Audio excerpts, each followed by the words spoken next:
श्री अनिल सागर जी, प्रमुख सचिव information technology, Shri Alok Kumar ji, प्रमुख सचिव नियोजन, Ramana ji, CMD SIDBI, professor Ankush Sharma ji, incharge of innovation at IIT Kanpur, SP Singh ji, chief general manager SIDBI. I was very excited with this excitement for Uttar Pradesh. Nikhil Agarwal ji, CEO of this first IIT Kanpur Center. हमारे CEO Noida Lokesh जी, और आज के इस आधे दिन के workshop में उपस्थित जितने भी हमारे स्टार्टअप्स और अल्टरनेटिव इन्वेस्टमेंट फंड्स के तमाम सारे एंटरप्रेन्योर्स यहाँ पे मौजूद हैं, देवियों से दिनों। सबसे पहले तो मैं धन्यवाद देना चाहूँगा सिडबी को और IIT कानपुर के फर्स्ट IIT कानपुर सेंटर को, जिनके सौजन्य से आज ये इतनी महत्वपूर्ण कार्यशाला आयोजित की गई। उन्होंने आप सबको यहाँ पे एकत्रित किया, आप सबको सुनने का मौका मिला। हर एक ने जो कुछ भी बोला है उसको मैंने बड़े ध्यान से सुना, और मैं समझता हूँ कि हमारे यहाँ पे प्रमुख सचिव नियोजन भी, प्रमुख सचिव IT भी, और हमारे IT के जो यूपी इलेक्ट्रॉनिक्स को हेड करते हैं रविरंजन जी, सबने ध्यान से सुना होगा, उसको नोट किया होगा। निश्चित तौर से आपने जो बातें की उनके आधार पे हमें आगे और भी कार्य कर सकते हैं। लेकिन हमने एक बहुत अच्छा ग्राउंड भी तैयार किया हुआ है, आपको बताना चाहूंगा। सबसे पहले मैं आपको बताना चाहूंगा कि जो एक मैं देखा कि घूम घूम करके सबने ROC एट नोएडा, ये डिमांड बड़ी तेजी से कभी इधर से कभी इधर से कभी उधर से सब जगह से ROC एट नोएडा की बात हो रही थी। अभी पिछले महीने ही मैं जेवर एयरपोर्ट का जो कंस्ट्रक्शन हो रहा है, और आपको जान करके खुशी होगी कि सितंबर तक हम वहां पे फ्लाइट चालू है। अगले महीने हमारी फ्लाइट वहां लैंड करेगी, और उसके बाद सितंबर तक जो टारगेट है समय से हम उसको वहां पे फ्लाइट स्टार्ट करा देंगे। जब मैं पिछले महीने जनवरी में वहां पे गया था और सारा रिव्यू करता था, कभी कभी जाकर मैं रिव्यू करता हूँ because I chair that body, तो वहां पे बहुत सारे एंटरप्रेन्योर्स से भी अलग से मेरा इंटरेक्शन हुआ, और सबका यही डिमांड था कि उनका जो है ROC नोएडा में, ग्रेटर नोएडा में या ईटा में होना चाहिए। एंड इमीडिएटली मैंने मिनिस्ट्री ऑफ कॉर्पोरेट अफेयर्स से कांटेक्ट किया, और आपको जानकर के खुशी होगी, कल ही, मुझे नहीं मालूम था कि आज ये डिमांड मेरे सामने इतना आएगी, कल ही मनोज गोविल ने मुझे कॉल किया। उन्होंने कहा कि साहब आपने कहा था हम रेडी हैं ROC सेटअप करने के लिए, आप कहाँ जगह दे दें। अभी मैं CEO Noida, CEO greater Noida और CEO ईटा तीनों से मैं बात करूंगा, जहां भी हमें immediately as early as possible हम यहाँ पे ROC सेटअप करेंगे। तो आपके इस डिमांड के बारे में तो मैं समझता हूँ को विराम लगेगा आप सबको, जो हमारे बहुत अच्छा लगा मेरठ के हमारे एंटरप्रेन्योर जो इतना ज्यादा एक्साइटेड है मेरठ के बारे में, और होना भी चाहिए, क्योंकि जहाँ के आप हैं, आप में अगर काबिलियत है और आप में अगर हुनर है, तो निश्चित तौर पे आप सबसे पहले अपनी जगह को उतना मजबूत करिए, उसके बाद बाकी जगह को मजबूत करिए। तो बहुत अच्छा लगा आपके उस भावना को सुन करके। तो आपको अब दिल्ली जाने की जरूरत नहीं होगी, यहीं पे ROC के माध्यम से सारी एक्टिविटी, और जिस तेजी से आपको जानकर की खुशी हुई, मैं ईडा इसके पहले जब जेवर एयरपोर्ट का ज्यादातर रिव्यू तो मैं लखनऊ से ही कर लेता हूँ, लेकिन जब 7-8 महीने पहले मैं जब जेवर गया था, उस समय केवल एक फैक्ट्री काम कर रही थी। जब अभी पिछले महीने में गया तो 67 फैक्ट्रीज चालू हो चुकी थी।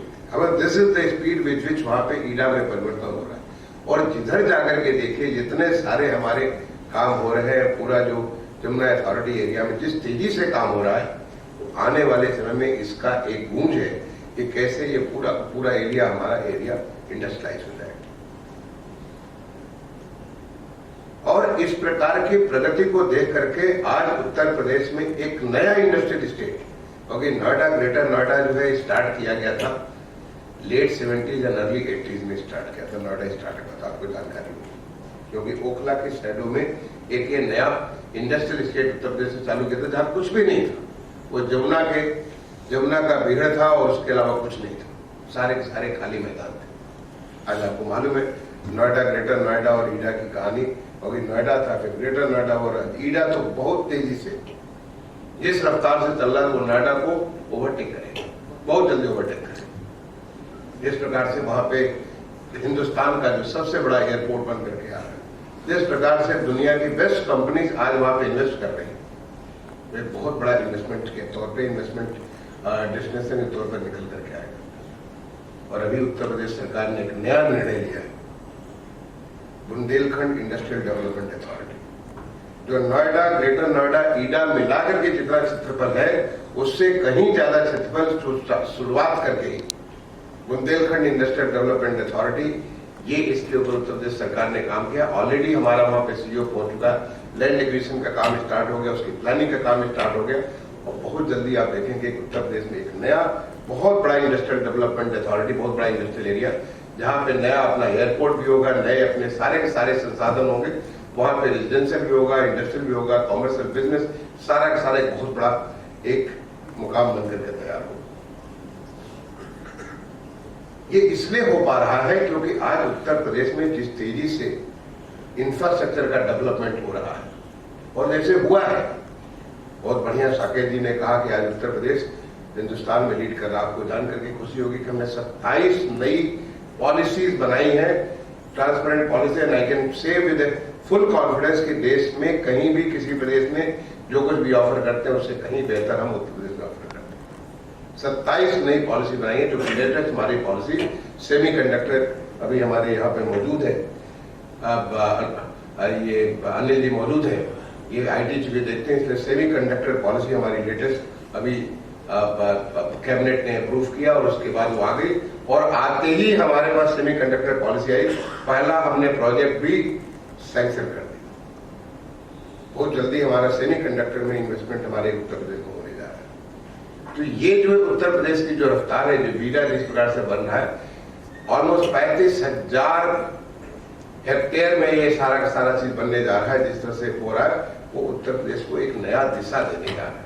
और ये दिशा हमारे माननीय प्रधानमंत्री जी ने जो एक लक्ष्य रखा अपने देश के लिए, अमृत काल का लक्ष्य, जो देश को एक विकसित भारत बनाने का लक्ष्य, जो देश को एक तेजी से बड़ी अर्थव्यवस्था बनाने का लक्ष्य, उस रफ्तार का जिस रफ्तार से चले, और आज हमारा देश दुनिया में चौथी बड़ी अर्थव्यवस्था बन गया है, और बहुत तेजी से तीसरा भी बनेगा, दूसरा भी बनेगा। ये हमारी रफ्तार जिस तरह से चल रही है, उसी रफ्तार को हमारे माननीय मुख्यमंत्री जी ने सेम जो माननीय प्रधानमंत्री जी का पूरे देश के बारे में विजन है, उसी को ट्रांसलेट करने के लिए उत्तर प्रदेश में माननीय मुख्यमंत्री जी ने जिस तेजी से कार्य किया है, उसका नतीजा था कि आज से ज्यादा नहीं, 7 साल पहले, 8 साल पहले उत्तर प्रदेश हिंदुस्तान में 8वीं बड़ी अर्थव्यवस्था थी पूरे देश में, और आज हम पूरे देश में दूसरी बड़ी अर्थव्यवस्था है। और ये परिवर्तन आया है क्योंकि जिस तेजी से उत्तर प्रदेश में इन्वेस्टमेंट हो रहा है, जिस तेजी से सारा चीजों का विकास हो रहा है, आपको जानकर खुशी होगी जब हमारा पिछला जो ग्लोबल इन्वेस्टर समिट हुआ इसी महीने में 2023 में, पिछले साल 2023 में ये ग्लोबल इन्वेस्टर समिट हुआ, तो 35.5 लाख करोड़ के इन्वेस्टमेंट कमिट किए गए उत्तर प्रदेश के लिए, और अब तक वो नंबर हमारा बढ़कर के लगभग 40 लाख करोड़ हो गया। और अभी ज्यादा नहीं, आज तारीख है 16 तारीख है, 3 दिन के बाद माननीय प्रधानमंत्री जी के द्वारा लखनऊ में हमारा जो फर्स्ट ग्राउंड ब्रेकिंग सेरेमनी होने जा रहा है, जो कि चौथी ग्राउंड ब्रेकिंग सेरेमनी है इस नई सरकार के आने के बाद, 2017 के बाद। आपको जानकर खुशी होगी 10 लाख करोड़ से ज्यादा की ग्राउंड ब्रेकिंग होने जा रही है इस हमारे, और ये 10 लाख करोड़ की ग्राउंड ब्रेकिंग केवल ऐसा नहीं है कि पहले जो हमारे यहाँ अगर कुछ होता था तो किसी जमाने में कानपुर हमारा बहुत इंपॉर्टेंट शहर हुआ करता था, इंडस्ट्रियलाइज, जब हम छोटे बच्चे थे, पढ़ते थे, तो पूरे देश का हम 8वीं बड़ा शहर हम कानपुर को जानते थे। फिर समय आया कि कानपुर के अलावा मुरादाबाद में है तो अलीगढ़ में है, 2-3-4 शहर होते थे। फिर नोएडा और ग्रेटर नोएडा है। आज जब 10 लाख करोड़ का इन्वेस्टमेंट का ग्राउंड ब्रेकिंग होगा तो पूरे उत्तर प्रदेश के हर एक जिले के लिए, जो हमारे 75 जिले, हर 75 जिले में होने जा रहा है। क्योंकि जो फर्क आया है, पूरा का पूरा उत्तर प्रदेश वालों ने सोच बदली। कोई भी जगह डेवलप नहीं कर सकते केवल एक जगह के बस पर, केवल एक कैलिफोर्निया से अमेरिका जो डेवलप नहीं हो सकता है। अमेरिका को डेवलप करने के लिए पूरे जो उनके 50 राज्य हैं, सभी राज्यों में कैलिफोर्निया बनाना पड़ेगा, और ऐसा उन्होंने किया। और आज हमारे उत्तर प्रदेश में हाँ कम ज्यादा हो सकता है, क्योंकि आज यहाँ की ताकत ज्यादा है, इकोसिस्टम यहाँ बेहतर है, दूसरी जगह कम है, लेकिन वहां भी इकोसिस्टम बना है। आज चाहे हमारा पूर्वांचल एक्सप्रेसवे हो, आप दिल्ली से लेकर के बलिया तक पहुंच सकते हैं, बड़ी तेजी से आप तेजी से निकल सकते हैं, बलिया तक पहुंच सकते हैं, आप बुंदेलखंड तक पहुंच सकते हैं, दिल्ली से आप पहुंच सकते हैं। हमारे एयरपोर्ट आज की डेट में हमारे पास 10 एयरपोर्ट है, जिसमें से 4 इंटरनेशनल एयरपोर्ट है, और बहुत जल्दी जिस दिन जेवर एयरपोर्ट बन जाएगा तो हमारा 5वां इंटरनेशनल एयरपोर्ट हो जाएगा। 5 इंटरनेशनल एयरपोर्ट वाला हिंदुस्तान का पहला राज्य होगा। हमारे पास बहुत जल्दी तमाम सारे एयरपोर्ट्स हमारे रेडी है, तैयार है, उसको लॉन्च होने वाला। आप इंतजार करिए दिन का, जिस दिन इसको लॉन्च किया जाएगा तो उत्तर प्रदेश में 10 से बढ़कर के 15 एयरपोर्ट हो जाएगा, और थोड़े दिनों के भीतर हमारे 21 एयरपोर्ट हो जाएंगे उत्तर प्रदेश में। पूरा उत्तर प्रदेश कनेक्टेड हो जाएगा, जिस तेजी से उस पर उत्तर प्रदेश में काम करना है। आपको जान करके खुशी होगी कि यहाँ पे बात हो रही थी, स्किलिंग की बात हो रही थी कि हमारे पास कैपेसिटी की बड़ी कमी है। पिछले 1.5 साल में हमने 43 नए विश्वविद्यालयों को, प्राइवेट विश्वविद्यालयों को LOI जारी किया। 43 नए विश्वविद्यालय हमारे उत्तर प्रदेश में होते नहीं थे, आज 43 नए विश्वविद्यालय पिछले केवल 1.5 साल में हमने उसका लेटर ऑफ इंटेंट जारी किया, और उनमें से 12 का लेटर ऑफ ऑपरेशंस भी जारी कर दिए, यानी 12 नए हमारे विश्वविद्यालय चालू हो। हमारे यहाँ इतने सारे मेडिकल कॉलेज, 65 मेडिकल कॉलेज हमारे यहाँ चालू। तो जिस तेजी के साथ इसके ऊपर हमारे जो ITI थे, उनमें से 150 ITI को हमारा टाटा एंड सर्टेन ग्रुप्स मिलकर के वो सारे के सारे जो सरकार के 300+ ITI हैं, उनमें से 50% ITI उसको बिल्कुल मॉडर्न इंडस्ट्री रेडी तैयार किया जा रहा है। और बाकी के बारे में भी लोग लाइन लगाए हुए, बहुत जल्दी उनको भी हम किसी न किसी ग्रुप्स को देने जा रहे हैं, ताकि हम उसे, क्योंकि उत्तर प्रदेश आज खुले दिमाग से जो परिवर्तन आया है, माननीय मुख्यमंत्री जी जो हमारे योगी आदित्यनाथ जी हैं, जिन्होंने पिछले 7 साल में जो किस कमाल का परिवर्तन किया, सोच में परिवर्तन किया। तो उत्तर प्रदेश एक बीमारू राज्य हुआ करता था, वो राज्य होता था जहां पे लोग डरते थे, रात में शाम को 6 बजे के बाद लोग कहीं जाने में डरते थे। तमाम सारे हमारे जिले ऐसे थे जहां पे अंधेरा हो जाता था। आज उत्तर प्रदेश में सभी जिलों में हम 24/7 24 घंटे बिजली देते हैं। हमारे ग्रामीण क्षेत्र में 18 घंटे से ज्यादा बिजली देते हैं। हमारे बच्चे, जो कि आपने कहा कि हमारे पास टैलेंट की कमी नहीं, टैलेंट हमारा जो था वो टैलेंट बेंगलोर में बना हुआ है, हैदराबाद में है, वो बॉम्बे में है, वो नई मुंबई में है, वो पुणे में है, वो चेन्नई में। हमारा टैलेंट वहां से वहां पहुंचा हुआ है। लेकिन now there is a reverse migration. आज उत्तर प्रदेश का टैलेंट, क्योंकि मैं इंटरेक्ट करता हूं, जैसे कि अभी ग्राउंड ब्रेकिंग सेरेमनी में बहुत सारे लोग मुझसे मिलेंगे, बीच में मुझसे लोग बहुत सारे मिलते रहते हैं। वो कहते हैं कि हम वापस यूपी में आना चाहते हैं, यूपी में आकर के हम अपना बसना चाहते हैं।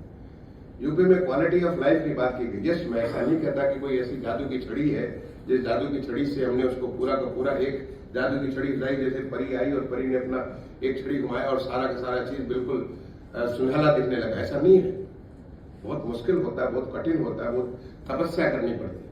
लेकिन आज उत्तर प्रदेश के किसी भी शहर में जाकर के देखें, मुझे आप बता रहे थे कि गाजियाबाद में वहां गंदगी, अगर मुझे आप डिटेल देते I will look into it कि क्यों वहां नहीं हो पा रहा।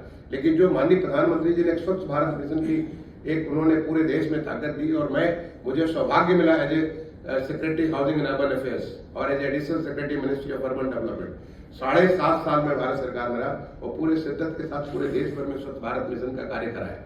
और आज उत्तर प्रदेश में उसी कार्य को करा रहे हैं। आप उत्तर प्रदेश से जब रिजल्ट निकलता है, आप देख लें कि किस प्रकार से स्वच्छ भारत मिशन हो या जल जीवन मिशन हो, हर चीज में कैसे उत्तर प्रदेश आगे बढ़ रहा है। तो अगर कहीं पे कोई कमी है, हो सकता है कमी है, क्योंकि हमारे इतना बड़ा प्रदेश है, इतनी सारी लगभग 24-25 करोड़ की आबादी है, इतना बड़ा क्षेत्र हमारे एक तरफ से दूसरे तो 1000 किलोमीटर से ज्यादा है। तो ऐसे में कहीं दिक्कतें हो सकती हैं, लेकिन हमारी इच्छा शक्ति इतनी स्ट्रांग है, इतनी सशक्त है कि शासन प्रशासन सारे के सारे मिलकर के हम कोशिश कर रहे हैं कि कैसे हम उत्तर प्रदेश को आज देश की पहली अर्थव्यवस्था बनाएं। हम कोशिश कर रहे हैं कि कैसे भारत में हम अपने देश की जो माननीय प्रधानमंत्री की इच्छा है कि देश को विकसित बनाना है, उनकी इच्छा अनुरूप हम उसको अपने प्रदेश को कैसे हम अपने विकसित उत्तर प्रदेश बनाने। अगर हम अपने देश को $5 ट्रिलियन इकोनॉमी का लक्ष्य लेकर चल रहे हैं, तो कैसे उसमें से $1 ट्रिलियन हम उत्तर प्रदेश से उसको सपोर्ट कर दें। आपको जानकर के आश्चर्य होगा कि हम शुरुआत तो बड़े नीचे से किए थे, लेकिन फिर भी इस बात का मद्दा रखते हैं, इस बात का हमें ताकत रखते हैं, इस बात की सोच रखते हैं कि हम उसको $1 ट्रिलियन पहुंच सकते हैं, और उसके बारे में पूरी शिद्दत के साथ कोशिश कर रहे हैं। तो ऐसे में उत्तर प्रदेश आज वो एक माहौल दे रहा है जहां पे कोई भी चीज पॉसिबल है। क्यों? क्योंकि हमारी सोच पॉजिटिव है, हम खुले दिमाग से चीजों को सोचते हैं। आज आप सबको सोच करके मैंने एक नया निर्णय लिया। मैं हमारे बगल में हमारे इस काम को जो देखते हैं, सागर जी जो इनोवेशन का काम देखते हैं, उनके साथ हम चर्चा कर रहे थे कि मैं देख रहा हूं कि इतनी सारी समस्याएं हैं, इन समस्याओं को एक वन फोरम पे हम कैसे इसको निपटा सकते हैं। यस, अगर दुनिया में कहीं पे इनोवेशन को और स्टार्टअप्स को आगे बढ़ाने के लिए अगर एक फोरम तैयार किया गया, तो उत्तर प्रदेश इसको तैयार करेगा। हम इसका एक सिंगल फोरम, चाहे इनोवेट यूपी का है, एक्सेलरेट यूपी का है, या जो भी नाम तो हम जो भी नाम देंगे, लेकिन हम create a one single window system जिससे हम स्टार्टअप्स को ये माहौल दें। ये हमारे लिए खुशी की बात नहीं है कि आज पूरे देश में जो हमारा 10,000 करोड़ का सिडबी के द्वारा एक फंड तैयार किया गया भारत सरकार के द्वारा, और उसमें से हमारा पार्टिसिपेशन केवल 2% का, जब पूरे देश में हुआ बात हो 2% का, हम पूरे देश में 7वें स्थान पे। इसलिए में ये हमें बड़ी सुख की अनुभूति नहीं होती इससे। ये समझे कि 2% हो गया तो चलो हम बड़े खुश हैं कि चलो 2% तो हुआ नहीं। आज हम इस बात के लिए एस्पिरेशनल है कि हमें तो देश में प्रथम रहना है। आप देखेंगे कि जिस प्रकार के जो भी इंडिसेस रिजल्ट आते हैं, चाहे ईज ऑफ डूइंग बिजनेस का हो, चाहे लीड्स की रैंकिंग हो, चाहे किसी भी चीज के प्रकार की रैंकिंग, वहां उत्तर प्रदेश आज हर चीज में आगे बढ़ने की कोशिश करता है। हमारा लेवल बेस नीचे था, बट बेस नीचे का मतलब ये नहीं होता कि हम जहां पे हैं वहां पे रहेंगे, उससे हम आगे बढ़ने की कोशिश करेंगे। तो हम इसको पूरी कोशिश करेंगे कि हम एक सिंगल प्लेटफॉर्म तैयार करें जिससे कि हम स्टार्टअप्स को right from, it was very rightly pointed out by Alok in the beginning, और आपने भी, साकेत जी ने पॉइंट आउट किया, और भी कुछ हमारे वक्ताओं ने इसको पॉइंट आउट किया कि हमारे लिए इंक्यूबेशन बहुत इंपॉर्टेंट है। ये भी आपने कहा कि इंक्यूबेशन के लिए बहुत ज्यादा इंक्यूबेटर सेंटर भी बनाने की जरूरत नहीं है। Let's not spread the resources very thin. आप भूल जाते हैं कि उत्तर प्रदेश बहुत बड़ा है। आप भूल जाते हैं उत्तर प्रदेश का एक्सपेंस जो है, चाहे साइज में हो, चाहे पॉपुलेशन में हो, चाहे प्रॉब्लम्स में हो। बड़ा अच्छा आपने कहा कि 24-25 करोड़ की आबादी हो, इतने सारे कंज्यूमर्स हो, इतने सारे कंजम्पशन लेवल हो सकता है कि आज हमारी पर कैपिटा इनकम कम है, बट पर कैपिटा इनकम बहुत तेजी से बढ़ रही है। जो पूरे देश की पर कैपिटा जिससे बढ़ रही है, उससे हम लगभग 1.5 गुना दूनी रफ्तार से बढ़ रहे हैं। और हम जब $1 ट्रिलियन करेंगे तो हम काफी उसके नजदीक पहुंच जाएंगे, जो देश का एवरेज उससे नजदीक पहुंच जाएंगे। आप सोचिए कि हमारा कंजम्पशन कितना ज्यादा बढ़ेगा, और ये ज्यादा वक्त नहीं लगेगा, ये कुछ 4-5 साल की कहानी है, फिर तो हम उसी रफ्तार से चलेंगे। तो इसके लिए हमारे जो 63 इंक्यूबेशन सेंटर्स बने हुए, उन 63 इंक्यूबेशन सेंटर को, आपने आगरा के बारे में बताया कि आगरा का आपका कॉलेज, बहुत सारे हमारे इंक्यूबेशन सेंटर, तो उनको जोड़ सकते हैं हम, उन्हें हम जोड़ सकते हैं, और जोड़ करके उनके साथ हम काम कर सकते हैं। कुछ जो बने हुए हैं उन्हें ही हम स्ट्रेंथन करेंगे, उनको स्ट्रेंथन करके जिससे इंक्यूबेशन होगा। और इंक्यूबेशन किस बात का होगा? जो कि आज एक बहुत बड़ा मंत्र में माननीय प्रधानमंत्री जी ने दिया, ease of living. Ease of living जो हमारा पूरा का सारा पूरा जोर हमारा है कि कैसे नागरिकों की जिंदगी को आसान किया जाए। वो हर तरह से हो सकता है, एग्रोटेक में हो सकता है, फिनटेक में हो सकता है, आपका डिपटेक में हो सकता है, किसी तरीके से जिस प्रकार से जिंदगी को आसान की जाए उसके बारे में सोचना। और ऐसी सोच है।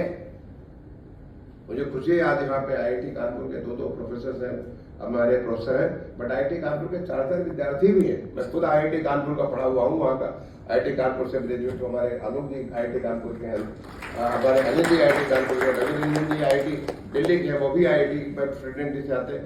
आज इतने सारे लोग, सब लोग सोच रहे हैं। और IIT में जब मैं IIT जाता हूँ तो देखता हूँ, जब मैं पढ़ा करता था वहां पे तो हम सारे लोग भागने की कोशिश करते थे अमेरिका जाने के लिए।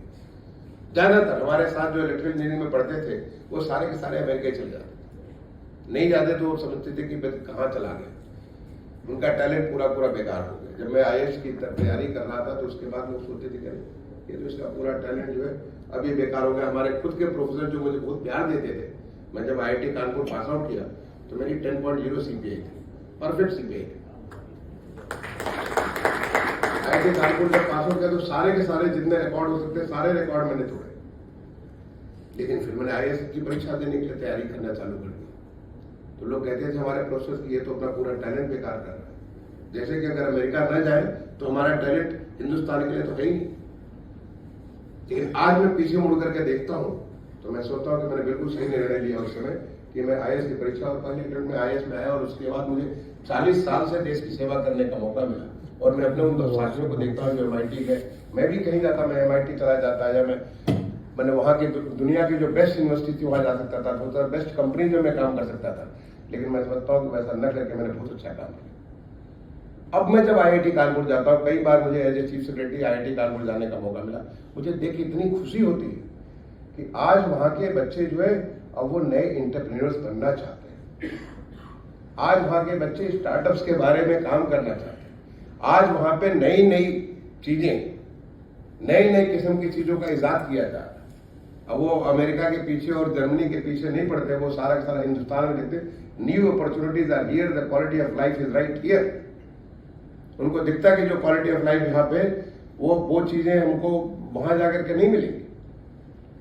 तो ये हमारी जो एक नया परिवर्तन आया है, और ये this is not only for IIT, is also for various other engineering colleges, जहां भी मैं देखता हूँ, या आप जो अभी मेडिकल जो भी है वहां भी देखता हूँ, सब जगह आज IIT एंड मेडिकल, आपको जान करके आश्चर्य होगा कि हमारा आज KGMU and IIT Kanpur are joining together, IIT Kanpur and SGPJ joining together, cancer institute and IIT Kanpur joining together, और AKTU and the institute is joining together. So now जो बातें मैं अमेरिका में, क्योंकि बहुत बार इस सेवा में बहुत सारी जगह जाने का मौका मिला, पढ़ने का मौका मिला, जब हम वहां पे MIT गए, वहां जाके हार्वर्ड देखे कि वहां देखते कि वहां पे सब चीजें एक साथ हुआ करती थी, और तभी बहुत सारी चीजें निकलती थी। आज हिंदुस्तान में ये चीज आई है कि अब मैं IIT खड़गपुर गया, IIT कानपुर देख रहा हूँ, वहां पे मेडिकल भी और ये भी और एग्रीकल्चर भी और तमाम सारी चीजें आज एक साथ एक सोल्यूशन होता है। और अगर आप सच में सोचें, अगर आप इसको पीछे मुड़ करके तो हमारी भारत की ज्ञान परंपरा का अंग है। ये तो हम लोग अपने आप को एक अलग अलग साइलोज में बांध देते, IIT मतलब केवल इंजीनियर, मेडिकल मतलब केवल डॉक्टर, ये मतलब एग्रीकल्चर मतलब केवल एग्रीकल्चर। हमारे जो ऋषि और संत हुआ करते थे वो तो सारी चीज, वो विज्ञान भी करते थे, कृषि भी करते थे, अंतरिक्ष भी देखते थे, और वो सब चीज पे ज्ञानी हुआ करते थे। यही हमारी भारतीय ज्ञान विधा है, और आज वो वापस तैयार हो गया। और उसकी वजह से हम लोग, जब हम इसकी सिनर्जी होती है तो सिनर्जी से बहुत सारी नई नई चीजें निकलती। बहुत अच्छा लगा मुझे, हमारे एक साथी ने यहाँ पे कहा कि Uttar Pradesh is good in agro. Yes, we are the food bowl of India. Uttar Pradesh Hindustan का जो है सबसे ज्यादा फूड प्रोड्यूस करने वाला है, हर प्रकार का। वी आर नंबर 1 और नंबर 2, चाहे फूड ग्रेन्स हो, चाहे उसके बारे में हमारे हॉर्टिकल्चर के तमाम सारे प्रोडक्ट्स हो, मिल्क हो, हर चीज में, शुगर हो, सब चीज में हम लगभग 1 है या 2 है या 3 है, इस टाइप की हमारी पोजीशन है। हमारा मेजर फोकस एग्रोटेक होना चाहिए। बिल्कुल बिल्कुल सही आपने फरमाया, क्योंकि जो हमारे पास इतना सारा प्रोडक्शन है, उस प्रोडक्शन को कैसे हम लोग वैल्यू एडिशन कर सकते हैं थ्रू यूजिंग द टेक्नोलॉजी। और टेक्नोलॉजी का चैलेंज वहां पे है, क्योंकि वो बहुत सारा हमारा वेस्ट हो जाता है। काफी सारा हमारा आम जो होता है, जो इतने सारे आम, इतना सब जगह दुनिया भर में लोग इसके पीछे पागल होते हैं, और उत्तर प्रदेश में आम को सड़ा करके फेंक देते हैं। इतने सारे हमारे प्रोड्यूस जो है, बहुत सारे प्रोड्यूस हमारे नष्ट हो जाते हैं, लॉस इज वेस्टेज इतना ज्यादा है। यहाँ पे हमारे बच्चों का ध्यान जाए तो एग्रोटेक के बारे में बहुत कुछ काम हो सकता है। और आज आपको जानकर के खुशी होगी कि मैं पर्सनली जानता हूँ बहुत सारे हमारे IIT के ग्रेजुएट्स, बहुत सारे इंजीनियर्स जो विदेशों में काम करते थे, जो कनाडा, अमेरिका और जर्मनी में काम, आज वापस लौट करके आज एग्रोटेक में लगे हुए और अच्छा काम कर रहे हैं। They are really doing wonderful work. Only thing that they are not recognized because they are working in their own small place. Maybe once we have this common platform of Accelerate UP or maybe Innovate UP or whatever name can be anything, अगर हम वहाँ पहुँचेंगे हम इनको भी recognise करना चालू करेंगे। और उत्तर प्रदेश में एक नई संस्कृति जो हमारी स्टार्टअप की जो संस्कृति है, because everything has to start from somewhere. and UP is ripe for starting many things together. और agrotech is definitely because UP being so rich in this, तो आप देखेंगे कि मिल्क का हम कैसे यूज कर सकते हैं, शुगर केन का कैसे यूज कर, और क्या क्या नई नई संभावनाएं हो सकती है, आपको जान करके खुशी होगी। अभी 1 साल पहले हमने काम शुरू किया हमारे उत्तर प्रदेश में, हमारे माननीय वित्त मंत्री जी ने अनाउंस किया इसको बजट, अगर आप ख्याल करें तो 2022 के बजट में एग्रोटेक के बारे में उन्होंने अनाउंस किया कि इसको बहुत तेजी से एग्रोटेक के ऊपर काम करेंगे। You will be happy to know कि यूपी ने इतना तेजी से काम किया in this short period of almost 1 year. हम 100% हमारे जितने सारे प्लॉट्स हैं, और जितने सारे प्लॉट्स नंबर सुनेंगे तो आपको देख करके बड़ा आश्चर्य हो गया, 7.8 करोड़ हमारे प्लॉट्स हैं उत्तर प्रदेश में, हमने उसको जियो रेफरेंस कर दिया। और जियो रेफरेंस करने का क्या मतलब होता है आप समझ सकते हैं क्या? जब बच्चा पैदा होता है तो उसका नाम रखते हैं कि आपका नाम रवि है तो आपका नाम सुरेश है तो आपका नाम सुलेमान है, जो भी आपका नाम रखते हैं, तो हर बच्चे के साथ रहते थे, तुम मैथमेटिक्स पढ़ोगे तो तुम गणित पढ़ोगे, तुम कक्षा 12 में हो तो कक्षा 8 में, यानी we can work on each and every product, each and every human being.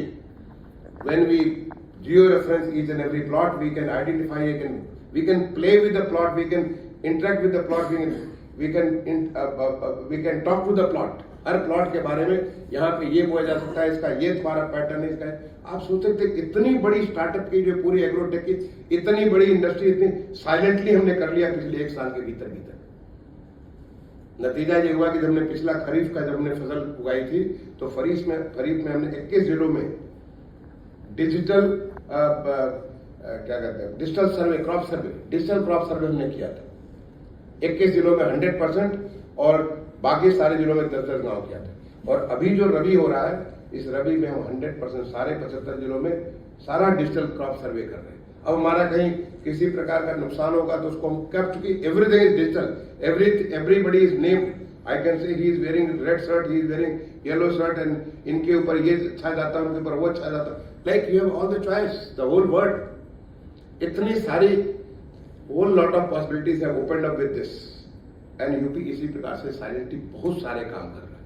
We need to open up and see that the talent which is there in UP. मुझे नहीं लगता कि यूपी में टैलेंट की कमी है, बहुत सारी टैलेंट का रिवर्स टैलेंट होगा। जैसे आज रिवर्स माइग्रेशन हो रहा है दुनिया से हिंदुस्तान के लिए, वैसे रिवर्स माइग्रेशन हो रहा है हिंदुस्तान से उत्तर प्रदेश के लिए। ये तो पहले हम तो जो मैंने कहा कि मैं अगर जब दुनिया में जाता तो कहाँ जाता, किसी अमेरिका की किसी बेस्ट टॉप यूनिवर्सिटी में जाता, वहां से फिर मैं सीधे वहां के किसी बड़ी कंपनी में काम करता और मैं भी हिंदुस्तान के खिलाफ कुछ चीजें बनाता जो हिंदुस्तान के खिलाफ प्रयोग की जाती। लेकिन मुझे खुशी है कि मैं हिंदुस्तान में रहकर हिंदुस्तान के लिए काम करेंगे। और ये जो चीजें उत्तर प्रदेश में रखे, उत्तर मुझे वो मेरठ वाले बच्चे की भावना जो मुझे बहुत अच्छी लगी कि मुझे मेरठ के लिए कुछ करना है। We are ready, we are here to listen to you, to ensure that आपको एक अच्छा माहौल हम देंगे, क्योंकि स्टार्टअप बहुत एसेंशियल है। और स्टार्टअप के लिए अल्टरनेटिव फ्रंट आपका जो है बड़ा अच्छा लगा, आपका वो कह के कि 60 करोड़ को सिडबी ने आपको दिया और 60 करोड़ से आपने 4000 करोड़ किया, 4000 करोड़ से 400 करोड़ किया, 400 करोड़ से 8000 करोड़ कर लिया। ये सारा दिस इसे mind boggling, such a good thing to such it's like a music to my ears, and we need to work on this in Uttar Pradesh, because Uttar Pradesh की इकोनॉमी आपको अभी हमने बजट अभी आपने सुना होगा, उत्तर प्रदेश का जो बजट था 2024-25 का, उसका साइज कितना था? 7,35,000 करोड़। हम पहले 2 लाख करोड़ की बात किया करते, आज 7,35,000 करोड़ का बजट हम अभी हमारी उत्तर प्रदेश की असेंबली में पास किया। और आपको जान करके खुशी होगी कि उस 7,35,000 करोड़ में इंफ्रास्ट्रक्चर में कितना फंड आया? मोर देन 2 लाख करोड़, 2 लाख करोड़ से ज्यादा हमारा इंफ्रास्ट्रक्चर में उसमें बजट है। इस प्रकार का अगर आप देश का बजट आप देखेंगे तो आप किसी भी प्रदेश को, I give this task, you are all very intelligent people, आप सारे लोग बड़े, आप एक बार इसको रिसर्च करके देखिए किस प्रदेश में कहां पे इतना ज्यादा मेजर फोकस इंफ्रास्ट्रक्चर पे, जिसमें 7,35,000 करोड़ में 2 लाख करोड़ रुपए का जो budget, more than 2 lakh crore is just 2.15 lakh plus crore is on the infrastructure capital investments. जबकि बहुत सारी ऐसी चीजें कैपिटल इन्वेस्टमेंट होती हैं which are not counted as a capital expenditure. For example, मैं अर्बन सेक्रेटरी, अर्बन एरिया में मैंने बहुत काम किया है और वहां पे बहुत सारी जैसे अर्बन इंफ्रास्ट्रक्चर इतना सारा हम पानी के ऊपर, सीवर के ऊपर, ड्रेनेज के ऊपर, हाउसिंग के ऊपर इतना काम करते हैं, everything is considered as the revenue expenditure, not as a capital expenditure. Somehow historically that is how it is done. So in the rural development area. अगर उन चीजों को ले लें तो हम 3 लाख करोड़ से ज्यादा केवल कैपिटल पे खर्च कर रहे हैं। और वो कैपिटल पे फंड कहाँ जाएगा? जैसे आपने कहा कि यहाँ पे जब खर्च करते हैं तो 1 से 4 बनता है, ऐसे कैपिटल एक्सपेंडिचर की उसको मल्टीप्लायर इम्पैक्ट करता है पूरी इकोनॉमी को। इसी तरह से हमारे उत्तर प्रदेश की इकोनॉमी ग्रो करती है। तो आज जो हमारा ये इंट्रैक्शन हुआ, आपको हमारी स्टार्टअप्स के बारे में, हमारी स्टार्टअप की पॉलिसी है। यस, बहुत बढ़िया आपने पॉइंट आउट किया मैडम, आपने पॉइंट आउट किया कि नॉलेज नहीं है लोगों को, जानकारी नहीं है। I think maybe we have once we have this some single organization, it will be focused on taking the awareness, building the awareness। मैंने आप जानकर के खुशी होगी कि हमारा इसमें हम इतनी सारी चीजें स्टार्टअप्स के लिए दे रहे हैं, चाहे जैसे कि उसको जो है एक सस्टेनेंस अलाउंस, स्टार्टअप को स्टार्टअप को सस्टेनेंस अलाउंस भी हम देते हैं, उसे हम प्रोटोटाइप के डेवलपमेंट के लिए देते हैं, उसे हम मार्केट असिस्टेंस के तौर पे देते हैं, उसे हम जो है कोई इवेंट में पार्टिसिपेशन के लिए, देश विदेश में इवेंट के लिए पार्टिसिपेशन के लिए उसे फंड हम देते हैं, उसे हम पेटेंट सपोर्ट, पेटेंट वो करता है चाहे नेशनल या इंटरनेशनल, उसके लिए पेटेंट का सपोर्ट देते हैं। और हम यूपी का स्टार्टअप फंड जो फंड हम सिडबी के माध्यम से 1000 करोड़ किया। मैं मेरे सामने जब रमना साहब पीछे आए और उन्होंने, रमना साहब की टीम आपके हमारे सीजीएम साहब आए, मुझसे मिले, उन्होंने कहा कि हमारा अच्छा रिस्पॉन्स यूपी के बारे में चल रहा है। अभी तक हमको केवल 100 प्लस करोड़, 125 करोड़ मिला हुआ है, हमें और पैसे की जरूरत है। हमारा कमिटमेंट जो बहुत ज्यादा बढ़ रहा है, बहुत सारे AIF आज यूपी के बारे में अट्रैक्शन है, बहुत सारा उन लोग अपना यहाँ पे लाना चाहते हैं, फंड लाना चाहते हैं। इमीडिएटली लास्ट 4 महीने पहले, मुझे एग्जैक्ट डेट याद नहीं है, निर्णय लिया हमने, बैठक में निर्णय लिया और 100 करोड़ और हमने उन्हें दे दिया। आज 225 करोड़ सिडबी को दे चुके हैं, जिसके माध्यम से, और आपको जरूरत होगी और फंड देंगे। 1000 crore is no limit. Okay, now UP is looking for big investments. UP is looking for investment to make its citizens' life better, good quality of life for citizens. As the citizens include farmers, citizens include manufacturers, citizens include our labor, citizens include everybody. जो भी हमारे उत्तर प्रदेश में जो हमारे नागरिक हैं, हर एक की जिंदगी को सुधार करने के लिए हम जिस प्रकार से आज यूपी में AIML के बारे में, डीप टेक AIML के बारे में, ड्रोन टेक्नोलॉजी के बारे में, आपके अभी इतनी सारी ऑलरेडी मेडटेक के बारे में, हमारे ऑलरेडी इसके बारे में सेंटर ऑफ एक्सेलेंस है। लेकिन हम अब इसके आगे चल करके 5G 6G के बारे में, उसके आगे चल करके हम क्वांटम कंप्यूटिंग के बारे में, उसके आगे चल के जो भी हमारी नई area, we want to enter into that area, we don't want to lose that bus. If the country is progressing, if the world is progressing, UP will progress on that. That is उसी भावना के साथ आज उत्तर प्रदेश में काम हो रहा है, और उसी भावना के साथ आज हम आपके साथ यहाँ पे इंटरेक्शन पे यहाँ पे मौजूद हैं। आप में से कुछ लोगों ने, आप में से एक साथी ने कहा कि हमारा पेमेंट में कमजोरी होती है, पेमेंट थोड़ा धीरे से होता है। इनफैक्ट उसके लिए भारत सरकार में माननीय प्रधानमंत्री जी की प्रेरणा से एक नया प्लेटफॉर्म तैयार किया गया, ट्रेड्स का प्लेटफॉर्म। तो ट्रेड्स का प्लेटफॉर्म इसलिए तैयार किया गया कि there is a third party which watches the interest of the smaller entrepreneurs. मुझे ख्याल है उस समय में जब ट्रेड्स के बारे में बातें हो रही थी, जब सारा डिस्कशन हो रहा था, तो मैं भारत सरकार में सचिव हुआ करता है, और उन बातों से सारा मैं समझ गया, उसे मुझे पूरी अंडरस्टैंडिंग है। और इसके बारे में हाल में हमारे उत्तर प्रदेश के कुछ एक जगहों से उन्होंने ट्रेड्स प्लेटफॉर्म पे नहीं आए थे।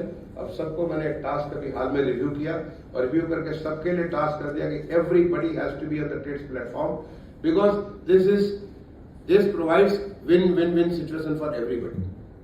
We get the stuff at the right price, otherwise they are going to load it। अगर कोई 1.5 साल के बाद अगर पेमेंट करेगा तो लोड करेंगे उसके ऊपर, कहीं अपने पॉकेट से पैसा, they are not Reserve Bank of India who can mint money, they have to get it from somewhere and get it from you।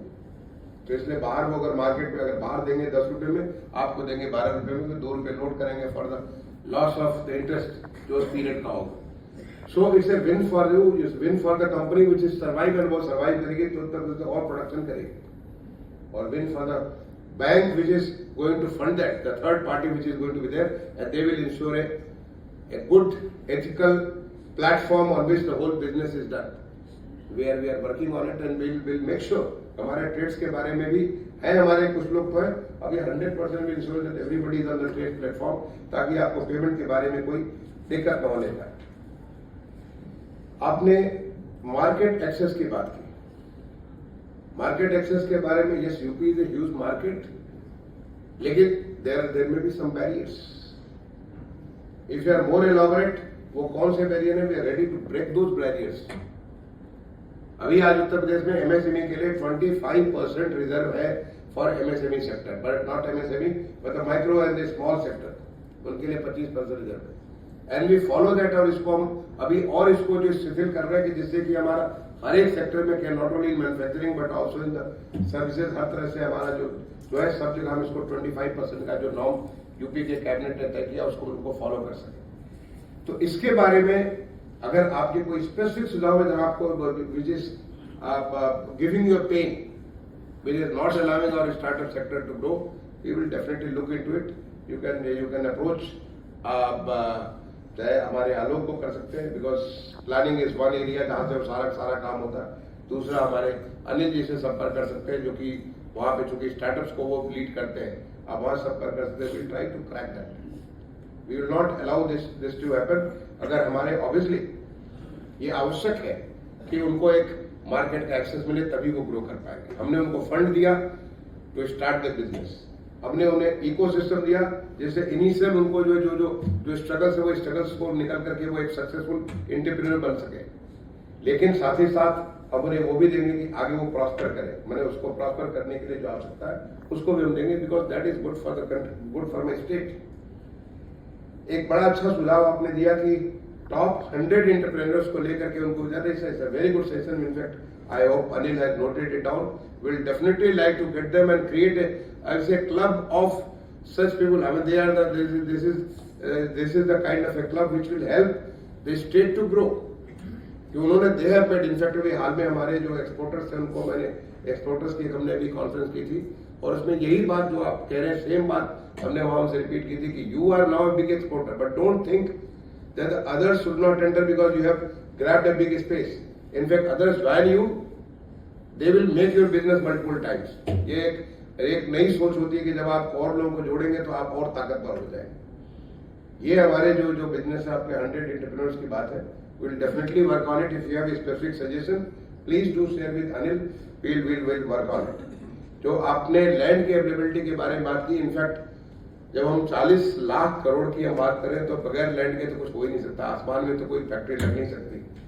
तो लैंड के बारे में हम बहुत सारे मेजर्स ले रहे हैं, plenty of it. I don't have time to share with you, but जब आप कभी हमारे लोकेश जी से बात करेंगे, हमारे यहाँ पे रवि से बात करेंगे या अरुण जी से बात करेंगे, आपको मालूम होगा कि किस प्रकार से हम लैंड के बारे में, लैंड विच इज देयर, और sometimes we have that ghost land also. सरकार में हमने इतने साल की सर्विस में बहुत सारे घोस्ट को भी इनकाउंटर किया है, तो वो सारे घोस्ट को भी उसको बाहर निकालने की कोशिश कर रहे हैं, ताकि हम कैसे लोगों को लैंड दे सके, बिकॉज लैंड के बगैर तो कुछ होना ही नहीं। तो इसके लिए so many measures are being taken, and हम इसको आपको to make things easier, our effort will be ease of doing things. जो हमारा निवेश मित्र का एक पोर्टल है, निवेश मित्र का पोर्टल जिसमें mostly there some challenges, but उसके ऊपर बहुत तेजी से काम कर रहे हैं कि कैसे हम आपको लैंड बहुत आसानी से, जो इतना सारा लोगों का उत्तर प्रदेश के बारे में इंटरेस्ट जगा है, उस इंटरेस्ट को, या जो लोगों का एक हंगर है, and rightly so because the country is live for it. जिस प्रकार से माननीय प्रधानमंत्री जी ने पूरे देश में एक ऐसी अर्थव्यवस्था जो कि ग्रो कर रही है, एस्पिरेशनल है, और आज जो अपने कहा कि जो जिस प्रकार से हमने कहा कि 30 to 35 ट्रिलियन डॉलर इकॉनमी जो 2047 तक बनने की विकसित भारत के लिए अमृत काल में जो लक्ष्य लेकर के हम लोग चल रहे हैं, उसके लिए आवश्यक है, उसके ऊपर उत्तर प्रदेश तेजी से काम कर रहा है। मैं एक आध और चीजें जो आप लोगों ने बात की, अगर हो सकता है कि कोई चीज मिस हो गई हो, मैं I try to cover almost जो पॉइंट्स आप लोगों के डिस्कशन में है, बट अगर मैं उसे कवर नहीं कर पाया हूं तो आप ये मान के चलिए कि we are ready for it.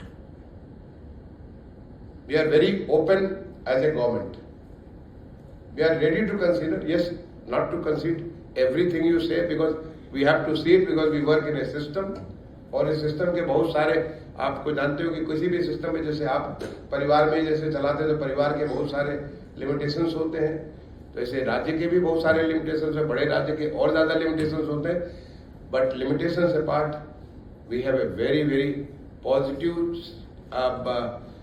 Set of mind to make sure कि हम ऐसे कैसे एक कंजीनियल एटमॉस्फेयर तैयार करें जिससे उत्तर प्रदेश, जो एक अपेक्षा है माननीय प्रधानमंत्री जी का देश के इतने बड़े राज्य के बारे में, जो हमारे उत्तर प्रदेश के माननीय मुख्यमंत्री जी जिस काम के हरने दिन रात, जिसको कहते हैं दिन रात उसके काम में लगे हुए, उसको हम पूरा करते हुए उत्तर प्रदेश को वो जगह दिला सके जो उत्तर प्रदेश हमेशा डिजर्व करता है। आज उत्तर प्रदेश में अगर आप मैं एग्रोटेक की तो बात मैंने बहुत की, अभी आप देखिए हाल में 22 जनवरी को भगवान राम का अवतरण हुआ, मैं कहूंगा उनका दोबारा प्रादुर्भाव हुआ। करीब 500 साल के स्ट्रगल्स के बाद वो दोबारा अपने जगह पे अपने घर में दोबारा पहुंच गए, और उसका कितना बढ़िया पॉजिटिव माहौल पूरे दुनिया भर में इसका माहौल हुआ।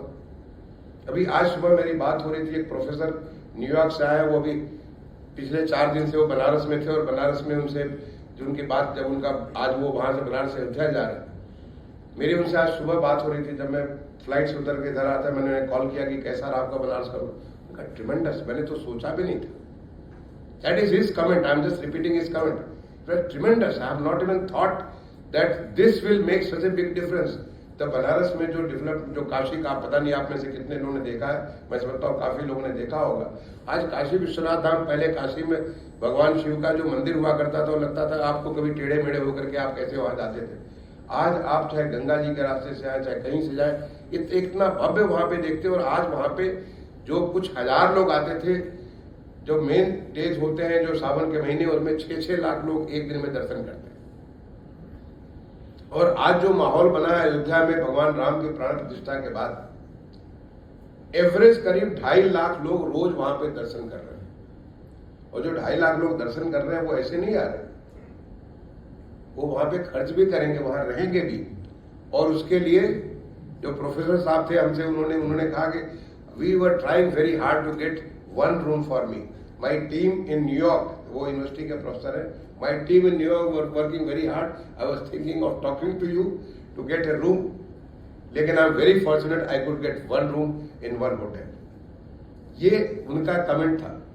अयोध्या में आज 7 नए 5 स्टार होटल्स बन रहे हैं, इतने सारे 3 स्टार होटल्स बन रहे हैं, इतने सारे वहां पे धर्मशालाएं और बहुत सारे अकोमोडेशन वहां पे बन रहे हैं, क्योंकि it is just growing up. Ayodhya अगर आप जाकर के देखेंगे जिस परिवर्तन हो रहा है, लेकिन यहाँ पे इस परिवर्तन, मुझे अयोध्या के बारे में बताना आपको मकसद नहीं है, क्योंकि यहाँ पे स्टार्टअप है, मैं आपको एक नया बिजनेस बता रहा हूँ। There is a new business, जो लोगों को जो इंटरेस्ट जगह है, जो पूरे दुनिया भर से लोग उसको देखना चाहते हैं। Can you use the technology, can you use the technology and create new experiences for such places, जो आज हिंदुस्तान में नए प्लेसेस बने, उनको कैसे टेक्नोलॉजी के माध्यम से आप लोगों को और बेहतर एक्सपीरियंस आप दे सकते हैं। इसके लिए बहुत सारी, आप देखते जाइए आने वाले समय बहुत सारे स्टार्टअप्स इसके बारे में है। वहां पे हम लोगों को क्या एक्सपीरियंस दे सकते हैं। दिस इज, ये जो हमारी आध्यात्मिक ऊर्जा है, जो हमारी एक कल्चरल एनर्जी है, जो कल्चर हमारा, जो देश की जो सांस्कृतिक एनर्जी है, उसको हम कैसे, क्योंकि ultimately whatever you do, चाहे आप फूड प्रोड्यूस करेंगे किसके लिए, so that somebody can feed himself and be happy, satisfied, satisfied रहे। आप फाइनेंस किसके लिए करते हो? For the human being, so that finance will serve his requirements. आप मेडटेक क्यों करते हो? ताकि for the human being. So is this, ये जो हमारा कल्चरल या जो हमारा स्पिरिचुअल जो एनर्जी है, वो भी एक ह्यूमन रिक्वायरमेंट है। तो लोगों को एक शांत, लोगों को एक पीसफुल लाइफ के लिए, एक हैप्पी सेटिस्फाइड लाइफ के लिए बहुत आवश्यक है। उसमें कहाँ पे स्टार्टअप्स कहाँ पे काम करते हैं? It's a new business. I think people can look into this and they can find a new solution, and that will become not unicorn but maybe beyond unicorn, because जिस प्रकार से लोगों का अनुभव हुआ है, उस अनुभव को, जिस प्रकार से लोगों की इच्छा जगी है पूरी दुनिया में, not only in India but world over, जिस प्रकार से लोगों की इच्छा जगी है देखने के लिए कि भारत में वो क्या ताकत थी। जैसे मैंने कहा कि आज जब हम IIT को और मेडिकल को और इसको सब एग्रीकल्चर को साथ में देखते हैं, तो मुझे तो अपना याद आते हैं भारद्वाज मुनि, मुझे तो याद आते हैं अपने वशिष्ठ मुनि, मुझे तो याद आते हैं वो हमारे ऋषि जो कि जंगल में रहते थे, फॉरेस्ट में रहते थे, और वो सारे ऑल इन वन, वो एक आविष्कार करते थे, बड़े यंत्र का भी आविष्कार करते थे, और साथ में वो नक्षत्र को भी देख लेते थे, और वो साथ में ह्यूमन बॉडी को भी सारा बहुत सारी चीजें एक साथ करते थे, because human knowledge is Human capacity is tremendous. Just a matter of how you focus that. और वो आज हिंदुस्तान में शुरुआत हो गई जो दुनिया के लिए सोचने की बात है। तो इसलिए मैं सोचा कि आपको चलते चलते मैं अपनी बात को खत्म करने के पहले बताऊं, here is a new opportunity for startups. And I definitely आप सबको मैं आपको आमंत्रित करता हूं कि हमारे प्रदेश में we will create all that environment. हमारे प्रदेश में आप इन्वेस्ट करिए, हमारे प्रदेश में आप अपनी जो ऊर्जा आपकी है, जो आप एक एंटरप्रेन्योर की जो आपकी ऊर्जा है, उस ऊर्जा को आप लगाइए। आप देखेंगे कि उत्तर प्रदेश का आपने बड़ा बढ़िया कहा कि 24-25 करोड़ लोग हैं और जिनकी इनकम बहुत तेजी से बढ़ रही है, जो उनके एस्पिरेशन बहुत तेजी से बढ़ रहे हैं, जिनकी लाइफ स्टाइल बहुत तेजी से बदल रही है, जहाँ पे कंजम्पशन पैटर्न पूरी तरह से बदल रहा है, उस लाइफ स्टाइल पे उनके उसको जो है आज हमारे बच्चों के कैसे उनके एजुकेशन का सिस्टम पूरा बदल रहा, कैसे आप उनको सर्व कर सकते हैं अपने स्टार्टअप के माध्यम से। You will see a new business in Uttar Pradesh, and we will ensure that you have a good ecosystem, एक अच्छा एनवायरनमेंट आपको मिले, जिस एनवायरनमेंट में आप इसको लेकर के आगे बढ़े। आप भी बढ़ेंगे, उत्तर प्रदेश भी बढ़ेगा, और सबसे बड़ा इंपॉर्टेंट हमारे नागरिक प्रसन्न होंगे, हमारे नागरिकों की संतुष्टि बढ़ेगी। मैं एक बार दोबारा आप सबको आज के इस जो वर्कशॉप है, इस वर्कशॉप में आने के लिए, अपनी बातों को साझा करने के लिए, बहुत सारे ऐसे लोग भी होंगे समय की कमी के नाते आप अपनी बातों को साझा नहीं कर पाए, you are most welcome to share through Nikhil, और निखिल के थ्रू फिर वो हमारे अनिल तक पहुंच जाएगा, मुझ तक भी पहुंच जाएगा, सिडबी के थ्रू पहुंच जाएगा। आप सारे लोगों को और सिडबी एंड IIT कानपुर को जिन्होंने इसको पूरी चीज को यहाँ पे संभव किया, आपको मैं बहुत बहुत धन्यवाद दूंगा और इसके साथ अपनी वाणी को विराम दूंगा। धन्यवाद। जय हिंद।